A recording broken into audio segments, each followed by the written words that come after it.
To the people of Baltimore and the demonstrators across America, I heard your call for no justice, no peace. Your peace is sincerely needed as I work to deliver justice on behalf of this young man.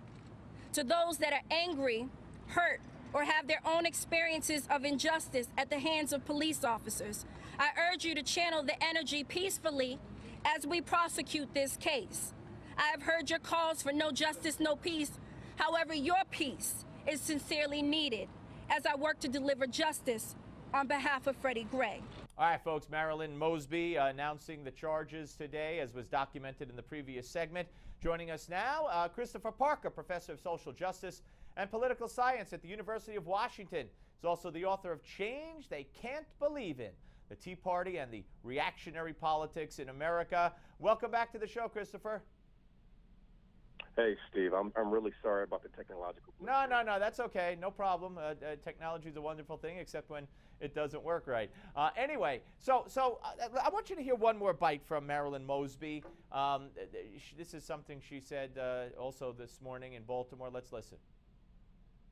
To the youth of this city, I will seek justice on your behalf.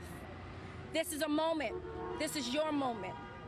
Let's ensure that we have peaceful and productive rallies that will develop structural and systemic changes for generations to come.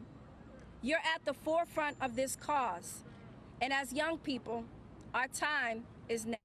Our time is now. You know what, Christopher, I got to tell you something. I don't know, I'm not a lawyer, but I would love to know if that's admissible in court. I know interviews are admissible in court. Our time is now? Is she part of a movement, or is her responsibility, her profession, to get to the legal bottom, legally, with based on evidence of what happened here, or is she the leader of a social justice movement? Well, I don't think, Steve, that she considers herself or thinks herself a leader of a social justice movement. She's just trying to seek justice, Steve, based on what's been happening in America for the last, not only for the last No, but Christopher, you're making my point. She has no concern with what's going on in America. She's filing these charges based on this case. Well, but I mean, everything has context, does it not, Steve? I mean, come on, we're all human beings, are we not? Everything has context. Really? So but when a prosecutor says something or does something on the other way, if it went the other way, if you had a prosecutor, say a white guy, said, well, you know what? We've seen the false charges against police around the country, in Ferguson, in New York, and what happened with Trayvon Martin. And this is another example, no wrongdoing, there'll be no charges, and let's lead us a charge across the country. Your time has come, police, against false charges. Oh, my God. Right, Christopher? But, Steve, let's be for real. Trayvon Martin had nothing to do with the police. I'm just saying. I understand it. I understand the general gist of it. So, look, I mean, everything has context, right? I mean, you know, these decisions aren't arrived at in a vacuum. It's impossible for that to happen. Steve, we have to think about the context. Now, I understand what you're saying. The facts of the case should be the facts of the case. Context be damned. But come on, Steve, we live in a real world, and context matters. All right, well, the context is there was no wrongdoing in Ferguson. There was no wrongdoing in New York. Trayvon Martin, though it wasn't a cop case, he was found not guilty. I mean, so, you know, I mean, so let it be in that context of overreaction, jumping to conclusions, and no wrongdoing. But Steve, wait a second now. Now, you deleted a few key cases. What about the case of Tamir Rice in Cleveland? What about that case? The 12-year-old? Right. The 12-year-old kid that got shot. So far, no, there have been no charges brought. The cops were called because there was a person with, the cops were called because there was someone with a gun. The cops responded. They saw someone with a gun. They didn't know it was a kid. He had the gun up, and they said... They didn't know it was a kid. Steve, the kid was 12 years old. Doesn't matter if they did or didn't. The kid had a gun.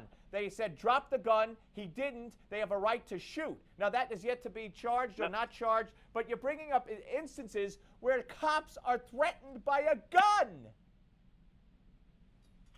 Steve, now let's be real. Okay, so the Vincent Gray case, was he threatened with a gun, Steve? Which one's Vincent Gray? Did he have a gun? Did he have a...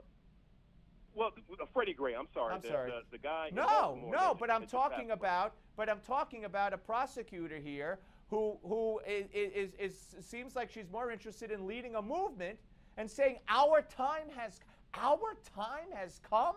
Man, if I'm the defense attorney, I'm playing that to the jury. Our time has come. So what is the big deal? So that's what she says. As long as she is fair in the judicial process, as long as she goes by the evidence, Steve, then what difference does it make that she says that? Because she's already tainting a jury pool. She's already tainting a jury pool. Okay, but you know what? That's her problem, right? Well, no, it's the defendant's problem. It's the defendant's problem. But listen, Steve, will you not at least acknowledge that we have a problem in this country? This is not by coincidence. Are you going to suggest, Steve, right here and right now, that all of this is just a coincidence? Is that what you're going to tell me? All of what is a coincidence? All these black men, these unarmed black men getting shot. What about the guy in South Carolina? Well, give me an example of who got shot. Okay, sure, South Carolina, that looks awful, and the guy probably is going to go to jail, deservedly so. But when a thug disobeys a cop, and like Michael Brown, and grabs his gun and fires it and runs and then charges the cop, guess what? He's going to wind up dead. Okay. All right. Let's say. Final word. 10 seconds. Final word, Christopher. Go ahead. Okay. Yeah. Oh, final word on this. I think she's doing her job. All right. Fair enough, Christopher. I want to talk to you more about this. Thank you, Christopher Parker. We're coming back with more of the show. Don't go away.